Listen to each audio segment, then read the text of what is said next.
Looks like we got our guest, so we're going to get right to him so we don't leave him waiting. He is in this great new documentary on the Sunset Marquee Hotel called If These Walls Could Rock. He almost effectively hosts it given his history with that iconic hotel. And I'm sure he will not remember this, but he actually came on this show about 7, 8 years ago from NAM in Anaheim and hung out with me here on Trunk Nation. And we welcome him, Billy Bob Thornton, back to the show. Billy Bob, how are you, man? I'm good. It's a real pleasure to see you and talk to you again. Of course, I remember that. It was You're a legend, Eddie. Oh, well, you're too kind, Billy Bob, but I appreciate that, man. And yeah, I remember I was doing the show at a little convention center or something outside of NAM, and I think you were Teddy Zigzag. You guys both came That's, by it. I think it that's was. exactly right. It was with Ted. Yeah. Yeah, yeah, man. So, first and foremost, congratulations on the Boxmasters. What is it, album 21 you put out recently? Yes, we just toured with the 21st album. It's called In the Bay. And we just finished the tour just a few days ago, August 8th. So, like, what, 5 days ago? Yeah. Yeah, yeah. It all went well. Did you have you had some cool opening acts along the way, too. Didn't you open for some acts along the way? Well, last tour, not this one we just finished, but the previous year we opened for the Who, and which was, incredible. Obviously, we opened for them in Miami and Newark, New Jersey, and yeah, it was nice. We got a standing ovation in Miami, and Bill Curbishley, their manager, said that only happened 4 times, since he's been with them. He said the first was Skinner and the fourth was us, and so we're pretty honored. And the guys in the band said, "Oh, great! So hopefully we get a standing ovation in Newark." I said, "I don't count on it," and but I was going to make sure we did. So at the end of the show, I just said, "Okay, everybody, it's the last song, our last song before you see the great Who." So everybody stand. So I made sure we got one. Yeah. There's never an easier way to get applause if you're an opening act than to mention the name of the headlining act in any way. Absolutely, absolutely. Old showbiz trick, right? Right. Well, I'm from New Jersey, so I'm glad they didn't let you down and they got up there for you in Newark. They That's were awesome. awesome. Those audiences Yeah, couldn't have yeah. been better to us. Yeah. Did you get any time with Daltrey or Townsend? Did you get to talk to him at all? Oh yeah. I was actually in my dressing room there in the Enormo Dome or whatever it was, and all of a sudden Pete just walked in the dressing room. It was awesome.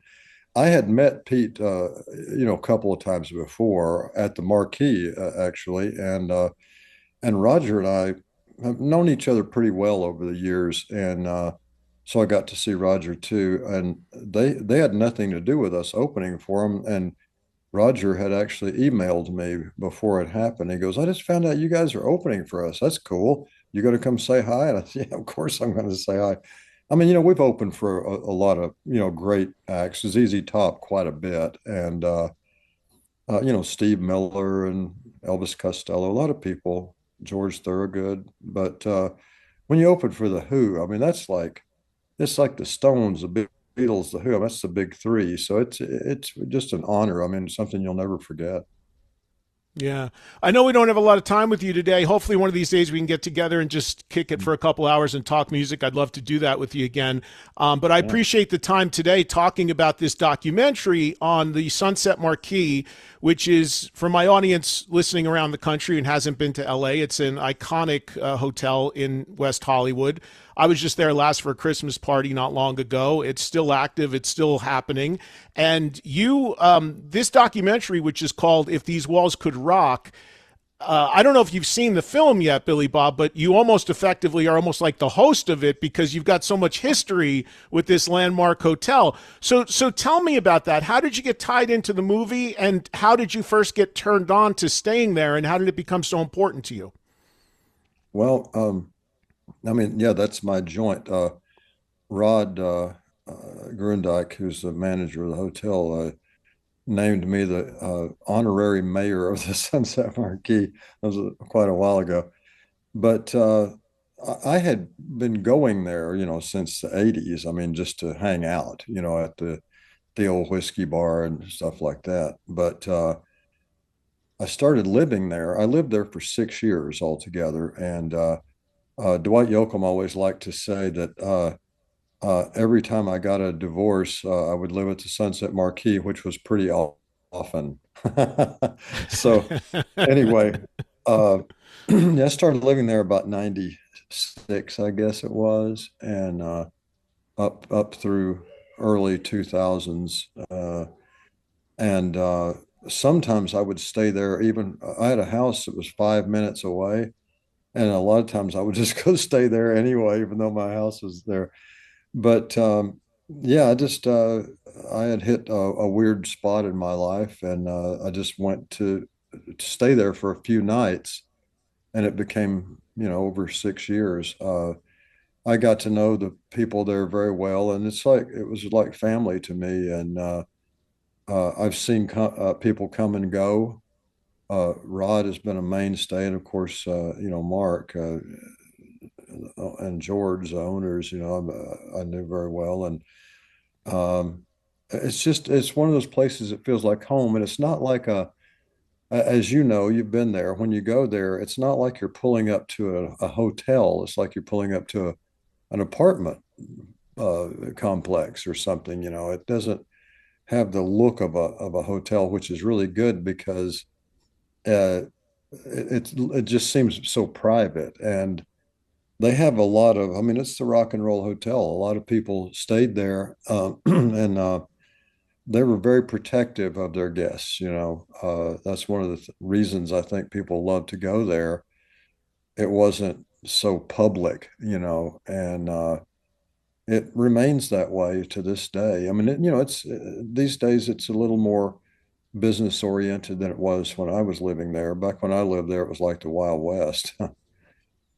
Yeah, and for people that don't know, yeah, it is in a residential area of West Hollywood, so you just kind of see this little opening gate, and then you don't know that when you walk through that gate, it's expansive, and then there's the pool, and there's usually a rock photo of some sort up above the pool, and as you weaved in and out of there, there's all these different sort of like villas and stuff.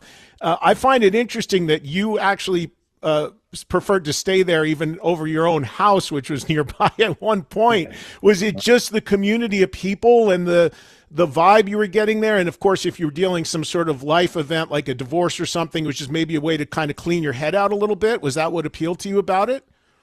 Yes, for sure. And absolutely about the community. Yes, it was I mean, just to give you an example, at one point, I mean, they've changed the numbers on the villas these days because they've all been updated. But at one point, I was living in a villa up at the top of the hill, more towards Sunset, and a Villa 4 North. And I was on the top, and then there were two villas underneath that.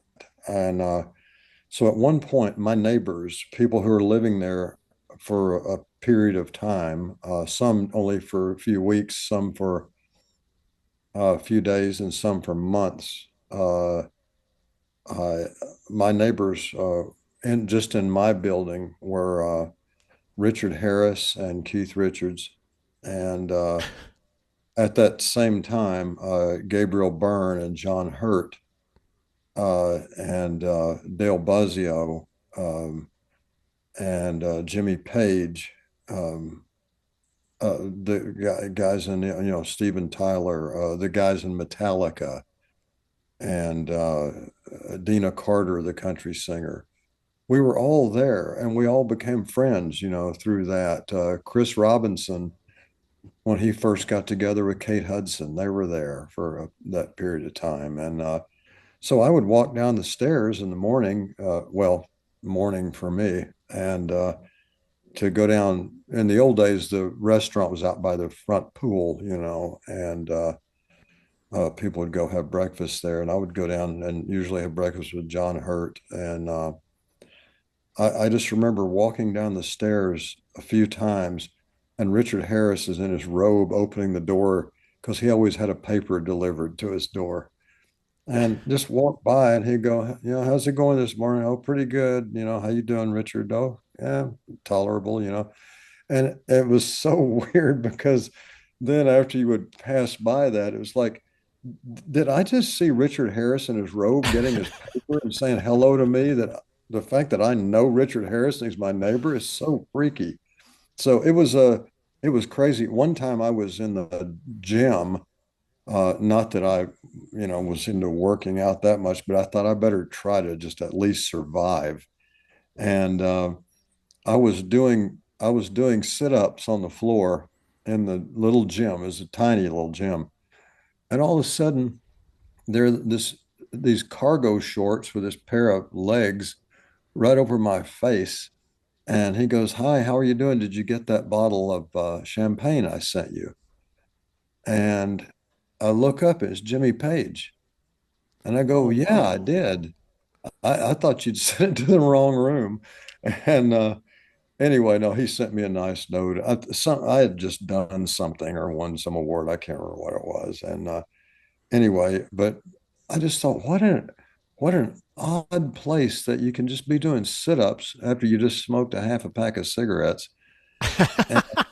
And, and I have like a bottle of beer in the gym with me. And you look up and Jimmy Page is just standing there talking to you, looking straight down at you. It was just so wild. But that was the kind of magic that place had. I mean, and it was a real community always. Speaking of wild stories, in the documentary, you are walking through the area and you go up to a set of stairs at a staircase, and you're like, "Oh yeah, that's where I had sex, right on those stairs." Yeah. What went on there, Billy Bob? Was it maybe a few at the bar and you couldn't make it to the room, and you figured, let's just knock it out right here? Well, I think a lot of it was because, in those days, that was uh, it was just kind of the norm to do kind of crazy things. So I think in that instance, it was just because, yeah, I think there had been some alcoholic or chemical refreshments involved, and I was walking up to my villa with a friend, and I think it was her idea actually, but it was after some kind of event, so a lot of people were there, and a lot of people that I knew were there. And there was a couple I knew very well, very famous couple, and they were walking. These are stairs up through the little jungle area on the way up to the villas, just some concrete steps. And so my friend and I decided that that might be a good place to stop for a moment. And yeah, we were engaged in recreational activities, and this couple comes by walking up the steps right beside us. And the guy just looked down and he goes, "Hey man, how's it going?" "Oh, pretty good, pretty good." He goes, "What are you guys doing later?" I said, "I don't know. You want to meet at the bar?" He said, "Sure." And then just walked on. But that's the way it was. And it was just, it was a very, very loose time. I think it must have been like it was our version of like the Roaring Twenties. You know what I mean? Yeah, and there's so many stories in there. And besides yourself, there's tons of artists. I mean, that was the other thing that resonated with me about watching the doc. Having been there a few times and had some experiences there myself, I never realized the magnitude of this because besides yourself, I mean, everybody from Ringo to Slash to Chris Robinson. I mean, I watched the movie a little while ago, but it's incredible the amount For, of people for who, sure. whether it's from the acting world or the music world or the comedy world, wherever they come from, that have all had these sort of experiences there. But to your point earlier, you would people hearing this and not having ever been there would immediately maybe think this is some sort of like seedy kind of odd place. It's a beautiful place in a beautiful neighborhood. So there's a little bit of a weird disconnect there, right? Oh, for sure. I mean, it's like the Garden of Eden. I mean, it's a beautiful place, and and you kind of feel like you're exempt from the rest of the world when you're there. It's kind of like a sanctuary in a lot of ways for people. Yeah, it's gosh, I can't tell you enough. I mean, Slash and I know each other very well and known each other for a long time, and I bought Slash's house in about 99, I think it was, somewhere in there. And his house over in Beverly Hills, which is the one that was right down from the Marquee. And the deal for the house. I mean, not the paperwork and the real estate people and all that stuff, but the deal to buy the house from Slash, which I'd been to several times before that, just to a party or something. And Slash and I made the deal in the whiskey bar at the Marquee. He goes, dude, I heard you're looking at my house. And I go, yeah, yeah. He goes, you got to buy it. He goes, I want it to, remain with somebody who won't destroy the studio and turn it into some recreation room. He goes, you got to buy it. I go, yeah, I want to. So, yeah. So actually, Angie and I bought it, from Slash. Yeah, I think I was in that house too because I'm close with Slash and I was at a few of his houses. I believe I was there. And it's funny you bring up Slash because he's in the documentary.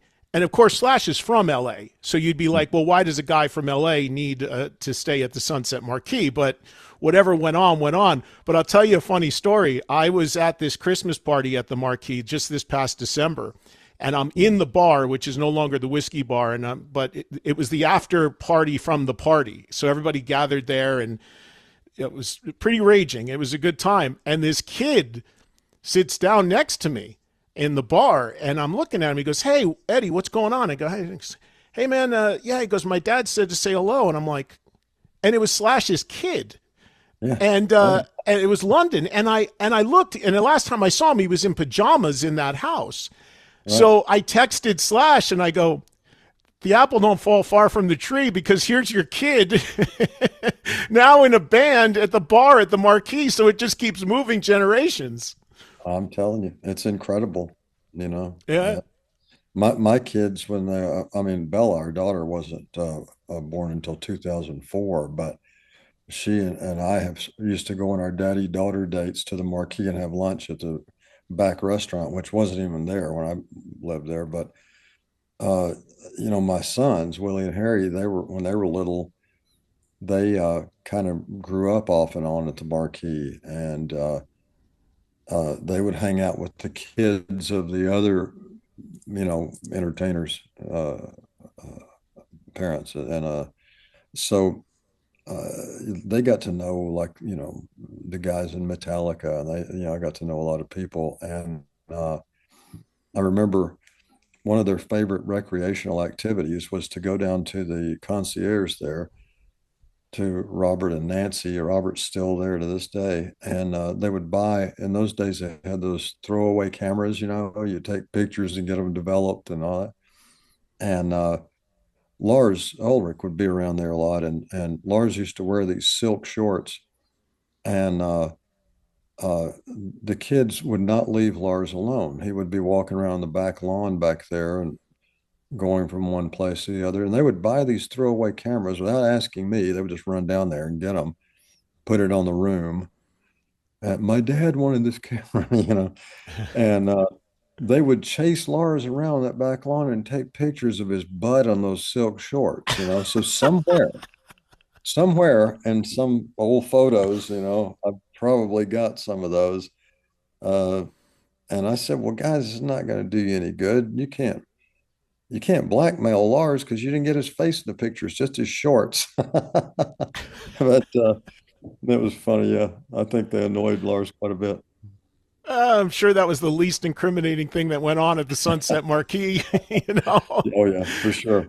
Yeah. And the last thing on this, Billy Bob, too, the other thing too that's interesting is like because this place has this reputation, you would also think, and you could speak on this, of course, because being who you are and being that people are always kind of after you or on you or looking for something, trying to get photos and all of that. It seems like, at least from my perspective, when you go in there, it does feel a bit like you're maybe a little bit isolated from that world. Do they do a good job in kind of being that it's a place that so many famous people stay at that they kind of keep sure if you're on the street or you're right on the outside, there's going to be maybe some paparazzi out there, but once you're inside, it feels kind of safe, doesn't it? It's completely safe. Yeah. I mean, it's like some weird movie where you've been, dodging, the bad guys in an apocalypse or something, and you find this sanctuary that you go through the doors and you're safe. It's always been a well protected place, and even in terms of paparazzi, it's not like at the other hotels. there are there are a few people, paparazzi people that they've known forever, and we know them too. And they'll come around, every now and then, but they know enough to just not bug the hell out of you. That you'll sign a couple of things for them. Hey, good to see you. How's the family? So even the paparazzi are kind of, the few that they let around there are actually kind of part of the family in a way. Uh, and generally, if a band is coming into town that's got a big concert or something, and people get wind of it, they kind of make them stay on the other side of the street as opposed to crowding the entryway there. Yeah, it's amazing. Last time I actually stayed there, I was walking out and I said, Alice Cooper tells me he stays here all the time. And I swear to God, I was walking to breakfast and I literally bumped into Alice out there. And Alice, what are you doing here? He goes, Ed, what are you doing here? And I was like, Alice is like, I've been staying here since the 60s, man. So it's really this like magical place that you just never know. All right. Man, I am pretty much out of time here. I could talk to you forever. Hopefully, we can do this again down the line. I got about a minute left. Is there anything you want to mention about your band? Any music coming up? Anything you're working on? And of course, congrats on Landman and all the stuff you're doing in acting as well. Well, thank you very much for having me, Eddie. Good to talk to you again. And yeah, I mean, I'm just going to go down there and do that again, Landman again in Texas this year in mid-September through February. And other than that, like I said, we just finished the tour. Right now, JD, my partner in the band, we are currently mixing a record. As soon as we got back, we started mixing the next record, which will come out next year. Yeah. Cool. Well, congrats on everything, man. And again, I hope to connect with you again soon and hope to see you again soon. And I appreciate the time today. The documentary, that If These Walls Could Rock, is out everywhere tomorrow and available on Apple and Amazon. Thanks, Billy Bob. I appreciate it, man. All right. Thanks, Eddie. All right. Talk to you soon. Take care. Talk to you soon. Thanks, buddy. Bye-bye. There's Billy Bob Thornton, everybody, giving us some time today. So cool to visit with him again and welcome him back to the show. That was absolutely awesome.